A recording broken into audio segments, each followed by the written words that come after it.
Judaism with Soul 1. Today is Lag BaOmer, the 33rd day of the Omer. It is a day that the greatest student of Rabbi Akiva, Rabbi Shimon Bar Yochai, revealed great secrets, deep, fiery secrets of the Torah, to understand the deeper ideas expressed by Hashem to Moses at Mount Sinai. This is called the Kabbalah, as it says in Pirkei Avos, Moshe kibel Torah miSinai. Moses received the Torah from Sinai. Part of the received tradition is the Kabbalah that God gave over to Moses orally, called the oral law, the oral Torah, the Torah Sheba'al Peh. It was passed down from generation to generation verbally until it came to Rabbi Akiva. Rabbi Akiva told it to Rabbi Shimon Bar Yochai. Rabbi Shimon Bar Yochai revealed it to his student Rabbi Chaim Vital on the day he died. That day was the 33rd day of the Omer. And when he died, it was a great loss to the Jewish people, as that great fountain of depth, of fire of Torah, left this world to the world of truth. But we have left is the fire called the Zohar, the brightness, which Rabbi Shimon Bar Yochai revealed to the world, and it was written down in the Zohar. And we should not believe that it was made up by Rabbi Shimon Bar Yochai, rather it was received by him from Rabbi Akiva, who received it from his Rebbeim, going back to Mount Sinai. That is why on Lag BaOmer we light fires, because the fire of the Torah, the passion of the Torah, the deep insights of the black fire on white fire, the Eish Shechora al Eish Levana, was revealed by Rabbi Shimon Bar Yochai to the world. Therefore, I felt it was appropriate that today we launch a new series called Judaism with Soul, to ignite our passion, to ignite our connection with God, our soul connection with God. As we are souls, we are emanations from Hashem, and we are connected to the soul of souls, the neshama de neshamos of Hashem. That is Hashem. And therefore, we have to ignite ourselves with insights. And I want to share with you some insights beginning today, called Judaism with Soul. Our first expression to ignite our souls is a series of podcasts called You Chose This Life. The Talmud says the following. Rabbi Yeshua ben Levi said, this is in Rosh Hashanah, page 11a. Rosh Hashanah, page 11a, says the following. Rabbi Yeshua ben Levi said, all creatures of the creation were brought into being with their full stature, their full capacities, and their full beauty. As it says in Bereshit Genesis chapter 2, verse 1, and the heaven and the earth were finished, and all their hosts. In Hebrew, Tziva'am. Says the Talmud, do not read it as Tziva'am, but Tzivionam, their beauty. So read it as follows. The heaven and the earth were finished, and all their beauty. In Hebrew, Amar Rabbi Yeshua ben Levi, Kol Masa Bereshis, B'Kol Masan Nivru'u, Leda'atan Nivru'u, Letzivyoinan Nivru'u. Shenemar Bereshis, Vayichulu Hashamayim ve'aretz v'chol tzva'am, Al tikri tzva'am ela tzivyonam.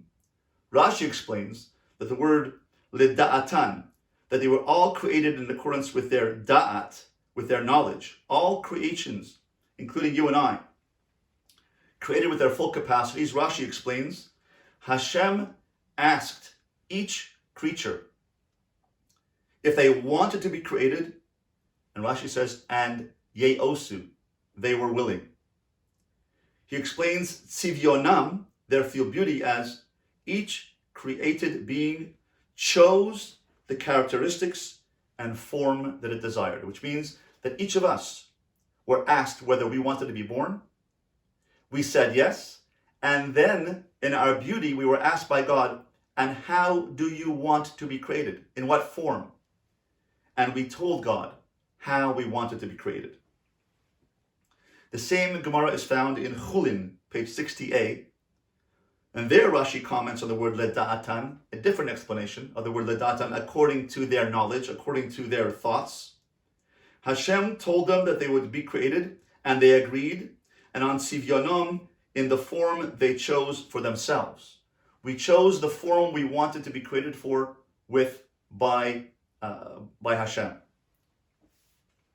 The Maram Shif comments that based on this Rashi in Chulin 60a, and God created man in his image, is explained as follows. This is the image that man prepared for himself, which is the form and the purpose that man chose with which to be created in the image of God. Which means that we chose the form with which we wanted to be created. The Maram Shifra continues. The word Sivyonam is derived from the word Savi, which means according to their will and desire. We have a will given to us by God, and we chose with our will, with our free will, the form in which we wanted to be created.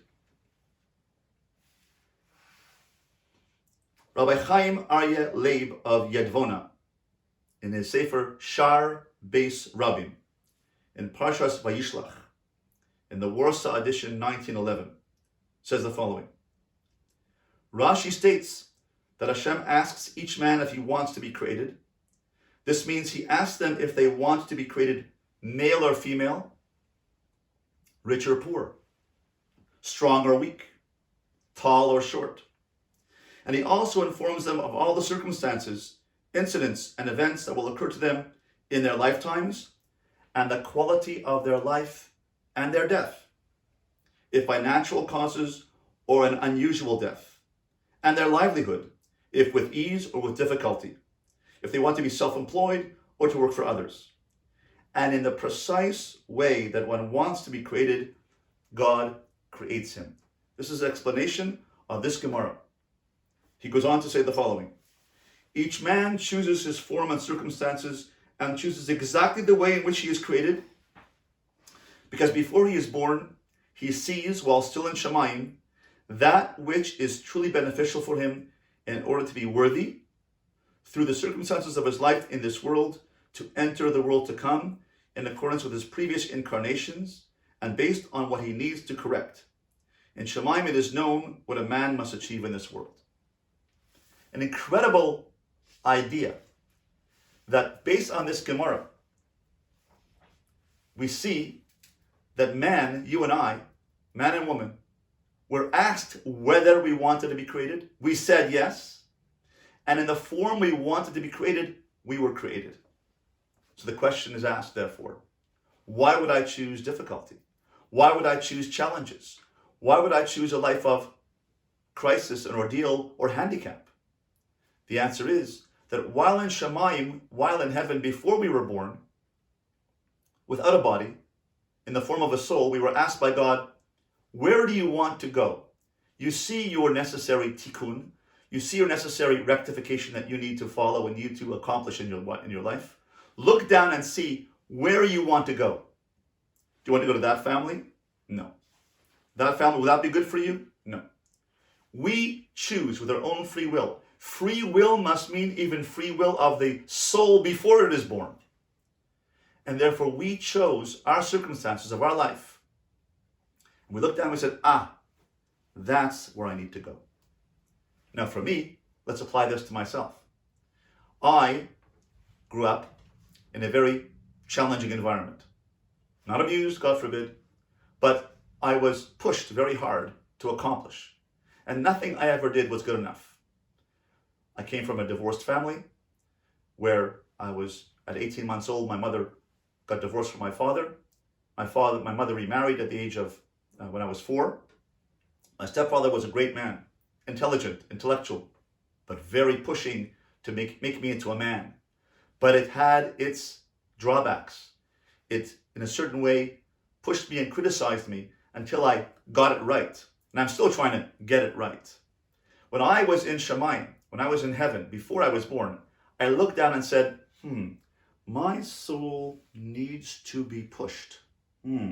My soul needs to be turned into a stronger person.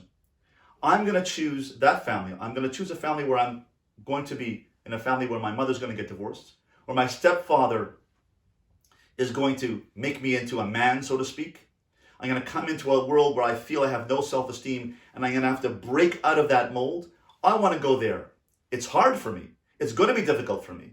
But I choose that place, that family, those people within which to breed myself, to develop myself, to grow myself. as the person I'm supposed to become. And so I looked into the world and I said, I want there. Why would I choose a difficult, judgmental, being pushed, driven environment within which to live? Because my soul knew what its rectification was. My soul knew its tikkun. My soul knew what it needed to accomplish. And God said, where do you want to go? And I said, there. So too, let us look at this, our lives, the same way. We chose our circumstances. Why did we choose challenges? Because we knew that was good for us. It wasn't easy for us, but good does not mean easy. Good does not mean happy. Good means developing the self into the self I'm supposed to become. And therefore, and I expressed this and I reviewed this essay and these ideas with the Rosh Yeshiva of the Ner Israel Yeshiva, Rabbi Aaron Feldman. And I said, can I say this? Is this true? He said, yes. Can I say one more thing? I asked him. Is this a game changer?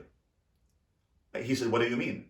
I said, if a person realizes that they chose their own destiny, they chose their own circumstances, they knew their destiny and they chose whatever they needed to do to accomplish that destiny, that means that they can accomplish whatever they are facing. I said, can I say that? He said, yes. I said, is it a game changer? He said, yes. It's a game changer because whatever we're doing in our lives, we chose it. We needed it. We chose it because that's what our soul needed to accomplish itself. Even though it's hard, even though it's difficult, it's good, because the definition of good is not easy or happy. The definition of good is to grow. Good means to grow into the person I'm supposed to become. Therefore, on this day of Lag BaOmer, let us realize that our circumstances are good. Our circumstances are growing. We chose them. Now, realize that since you chose it, I chose it, you can handle it. And that's our mantra for today. I can handle these circumstances because I chose them. Let this be a game changer.